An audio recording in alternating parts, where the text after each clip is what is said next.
हम अक्सर गायत्री मंत्र के उच्चारण को लेकर दुविधा में रहते हैं कि गायत्री मंत्र कब करना चाहिए, कैसे करना चाहिए आदि जैसे प्रश्नों के कारण हमारे मन में शंकाएं जन्म लेती रहती है, जिस कारण से हम गायत्री मंत्र का जाप पूर्ण श्रद्धा से नहीं कर पाते हैं। इसी कारण से हमने आपकी सारी शंकाओं के समाधान हेतु और गायत्री मंत्र को समझने के लिए वीडियो की श्रृंखला बनाई है, जिसमें हम गायत्री मंत्र को कब करना चाहिए, गायत्री माता कौन है, इनकी उपस्थिति कैसे हुई, उनका स्वरूप कैसा है, उनकी साधना कैसे करनी चाहिए, गायत्री मंत्र का जाप कब करना चाहिए, कैसे करना चाहिए, जाप से कैसे हम फल प्राप्त कर सकते हैं आदि जैसे सभी का समाधान हमने हमारे वीडियो के हर भाग में दिया हुआ है, जिसमें आज हम गायत्री माता कौन है इनको समझते हैं। इस सृष्टि में जब कुछ भी नहीं था तब भी ऊर्जा थी। उसे वेदों में परब्रह्म कहा गया, जो निर्गुण निराकार अव्यक्त ऊर्जा स्वरूप था, जो अनंत ब्रह्मांड में व्याप्त था। उस ऊर्जा में ओम नाद की ध्वनि व्याप्त थी, जिसे नाद ब्रह्म कहा गया।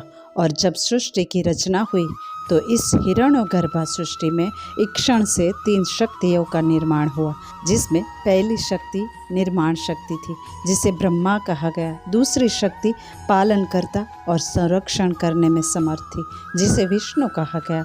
तीसरी शक्ति संहारक की शक्ति थी, जो सृष्टि में अंत और आदि का कारण बनती थी, जिसे परिवर्तन भी कह सकते हैं, जो पुराने को मिटाकर नए का निर्माण करती है, जिसका नाम शिव था। इस प्रकार से 3 शक्तियाँ प्रकट हुई, जिन्हें त्रिदेव या त्रिमूर्ति कहा जाता है।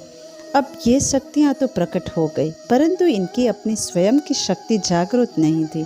और फिर निर्विचार में समाधि की अवस्था में रहने के बाद अपने भीतर एक ज्ञान प्रकट हुआ, और यही जो प्रेरणा थी, इसी को नाम दिया गया माँ गायत्री। इसीलिए सभी शक्ति का मूल माँ गायत्री है। इस प्रकार हमारे अंदर निर्णय लेने की शक्ति है, कल्पना और विचार करने की जो शक्ति है, उस हर शक्ति के पीछे की मूल शक्ति माँ गायत्री है।